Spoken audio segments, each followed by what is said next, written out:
अनिरुद्ध जब शादी को सपोर्ट कर रहा होता है तो सुख के खिलाफ जाने से वो मना कर देता है। हालांकि जानक यहाँ से एक नई घर खरीदने की फैसला कर लेती है और शादी की रस्मों के बीच में इंटरफेयर वो ऐसे करती है जैसे मानो वो अनिरुद्ध की ही पत्नी है, जो नई स्टोरी लाइन को जन्म दे देती है। क्योंकि जब ललन की फैमिली अपू के घर ही होती है तो यहाँ तो उनकी बहुत अच्छी खासी बेइज्जती हो जाती है, लेकिन घर वाले जो चाहते हैं कि घर से शादी नहीं होगी तो इस बात पे वो अड़ जाते हैं। हालांकि बाद में अनिरुद्ध भी आता है और जब उसको पता चलता है कि घर के सारे लोग ऑलरेडी डिसीजन ले चुके हैं तो वो भी उनके हाँ में हाँ कर देता है। लेकिन जानक यहाँ पे सपोर्ट करती है, वो साफ बता देती है कि शादी होगी घर से ही होगी, हो सकता है किसी और घर से, तब तक शायद जानक घर ले ले या फिर रेंट पे। तो ऐसी बातें होने लगती है क्योंकि कहीं ना कहीं हब्बू का सपना होता है कि वो अपने घर से बिता ले, जिससे वो अपने परिवार से मिल सके अच्छे तरीके से। क्योंकि अगर बाहर से बाहर शादी होगी तो काफी सारी चीजों को मिस कर देगी जो शायद एक लड़की चाहती है। अब यहाँ ना ये सारी बातें होती है और ललन भी अब बातें समझ जाता है कि कहीं ना कहीं चीजें थोड़ी सी कॉम्प्लिकेटेड हो रही है। लेकिन जो ललन की माँ अपनी स्टोरी लाइन बताती है ना, उसके पति के साथ में क्या हुआ, वो कोई पहले से ही गरीब नहीं है बल्कि अभी बहुत अमीर थे, किसी ने इन्हें धोखा दिया है। अब देखो शुभ को तो पता है कि भाई शुभ ने ही धोखा दिया है, तो जिसका वो भी डर रहा होता है और चचा सामने ना आए जिसका वो जानबूझ के बेइज्जती करता है। हालांकि यहाँ पे जब जानक सपोर्ट करने लगती है ना पूरे सभी लोगों को,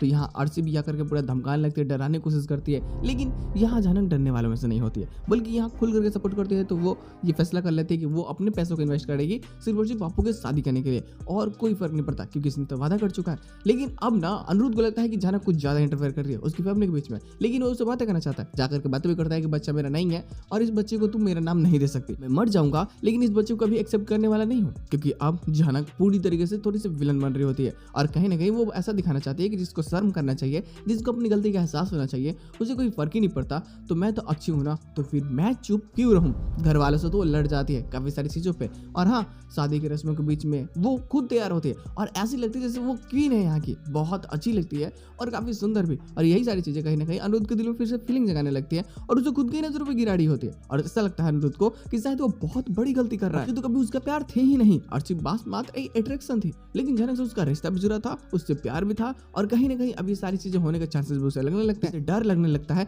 कि शायद हो सकता है कि वो बच्चा मेरा ही हो। लेकिन जैसे ही यहाँ पे रुद्र और आदित्य को देखता है वो कि वो लोग भी शादी में आए हुए हैं, तो ये थोड़ा सा कंफ्यूजन में पड़ जाता है कि हो सकता है कि ये आदित्य का ही बच्चा हो और आदित्य ही इसे मैनिपुलेट कर रहा हो मेरे खिलाफ जाने के लिए। और बस तो थोड़ी रस्मों के बीच में बवाल होना स्टार्ट होती है, कौन क्या करता है, रिश्ते होते हैं नहीं होते हैं, शादी के बीच में क्या तमाशा होती है, ये तो खैर आगे के प्लॉट्स हैं। इसके साथ एपिसोड की एंडिंग कर दी जाती है।